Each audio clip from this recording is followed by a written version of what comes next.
Magandang araw mga kaibigan. Bigyan natin ng reaction opinion itong post ng Masang Pilipino. Barbers, sinabing pumirma ang mga kongresista sa impeachment dahil ito ang sigaw ng taong bayan. Sinabi ni dating Congressman Ace Barbers na ang pag-indurso ng maraming mambabata sa impeachment complaint laban kay Vice President Sara Duterte ay nagpapahiwatig umano ng malakas na sentimento mula sa publiko na ipagpatuloy ang proseso. Ipinaliwanag niya na ang dami ng sumusuporta sa reklamo ay nagpapakita ng panawagan para sa pananagutan at paglilinaw sa mga issue. Ayon kay Barbers, ang bilang ng mga pumirma ay sumasalamin sa kagustuhan ng mamamayan na umusad ang usapin. Ay, nako. O, sabi niya, napakaraming pumirma sa impeachment, malinaw na ang taong bayan mismo ang may nais na ituloy ito. Sinong taong bayan na tinutukoy nyo? Ex-Congressman Barbers. Baka mga ilan-ilan lang. Bakit maraming by the way, kung hindi dahil sa inyo sa Kamara, sana natuloy ng impeachment. Pumirma kaagad ang mga kasamahan nyo na hindi nyo man lang binasa ang mga articles of impeachment.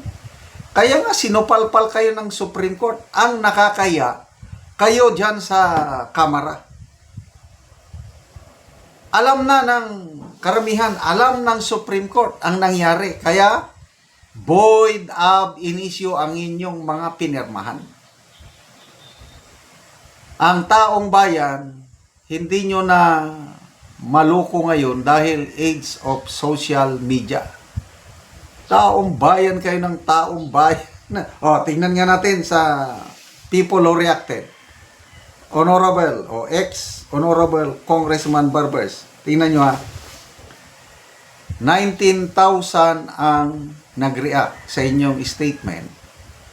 15,000 ang tumatawa sa inyo. 1,800 ang galit.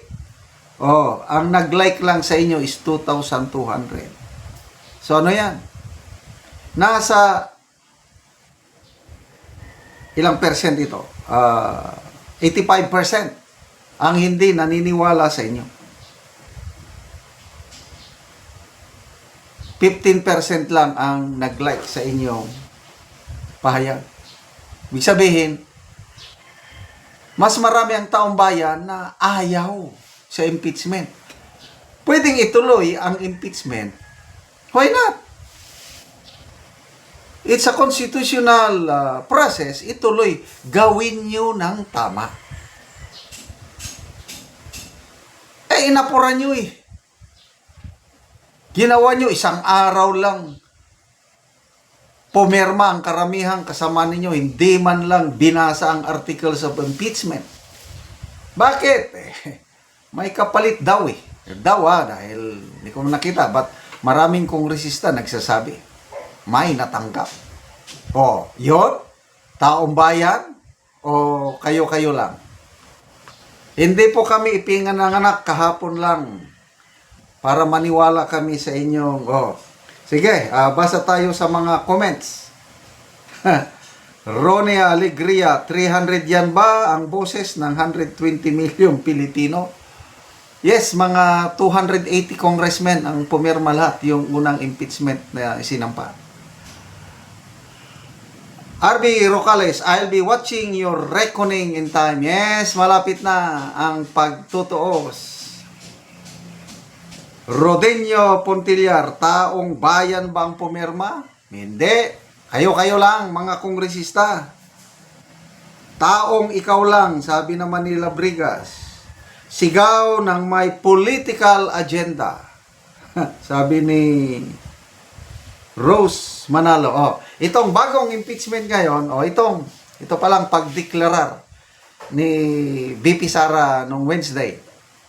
Ano ang response ni Congressman Barbers? Nakakatawa eh. Hindi naman porke taga Mindanao siguradong manalo. Hindi nga siya maka 100% manalo sa Mindanao. Hanggang Davao City lang ang influence ng mga Duterte. Ano ka ba? Taga Mindanao din ako. Mr. Congressman, ex-congressman. I beg to disagree. Yung sinasabi mo na hanggang Davao lang ang influensya ng mga Duterte, buong Mindanao kasama ang Central Visayas. Yung mga surveys nagsasabi niyan. Hindi ako. Tingnan mo ang mga surveys. Yung Pulse Asia Survey, September 2025 man siguro yan, 97% ang approval rating ni BP Sara sa Mindanao. Samantalang ang inyong presidenteng PBBM, 3% lang kanyang approval rating. Kaya balwarte ng mga Duterte ang Mindanao and Visayas. Yes, hindi siya maka 100%. Kaya lang, 98, 97, sabihin natin 95. O di, panalong-panalo. Kaya sige, galingan ninyo ngayon sa Kongreso. Sana makakuha kayo ng 1/3 votes o perma para matuloy na ang bloodbath, matuloy na ang trial. Galingan ninyo. Kasi nga, there will always be a day of reckoning. Excited na po ako na masimulan ang proseso sa impeachment, makita ko paano manalo si BP Sara. Pagpalagay na natin, makakuha sila ng 1/3 signatures. O de, ang labanan sa Senado, ay nako. Ilalampaso kayo ni BP Sara sa Senado. I agree, yung si Mr. Lito Banayo, isang magaling na political strategist. Ang nakikita niya, 16 senators will vote for the acquittal of BP Sara. Bakit? Dahil political consideration, malapit na ang eleksyon. Lalo na ngayon na nag-announce na ng candidacy si BP Sara. Kaya, good luck, Mr. Congressman Barbers. Sana mapatalsik nyo ang aming minamahal na BP Sara. Salamat mga kaibigan sa inyong pagsubaybay sa ating channel. Nakakatulong kayo ng malaki sa tribong Talandig ng Bukidnon dahil ang sweldo natin sa channel na ito is pantulong po sa tribo. Namimigay tayo ng libreng yero at pako para makapagpatayo sila ng mas maayos na tirahan. Panoorin nyo ang video na ito. Karon mo na ni ang mga yero nga ipangatag sa mga tao, so naay nagkuha karon. Nagkuha. Pamilya. Wala ni sila ang tabangan.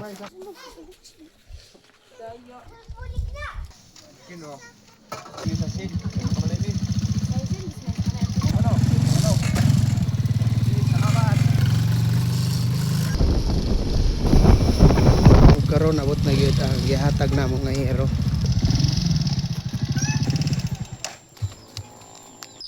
Og karon mo na ni ang atop sa natagaan na mo giro, so mo na ni ang iyang atop nga mga hero nga buslot na. So karon mapulihan na gyud ni kay magatop naman siya. So mga kuan na gyud buslot na gyud kaayo kay isklastipan ra gani ang uban.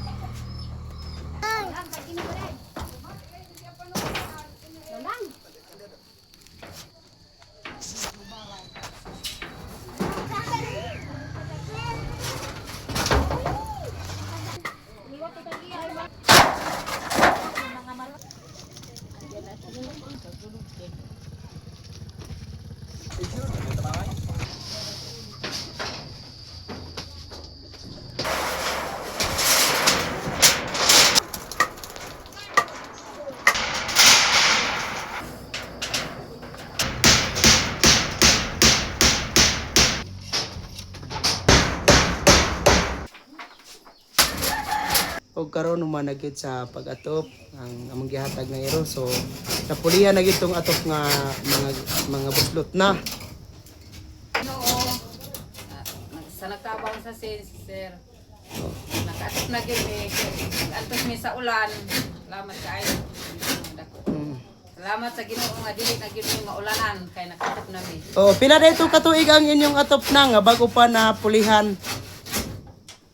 Ano to mga 80 na tuig kapin. 20 na kapin katuig. Oh, so karon pa gyud mo nakaatop. So salamat kayo nang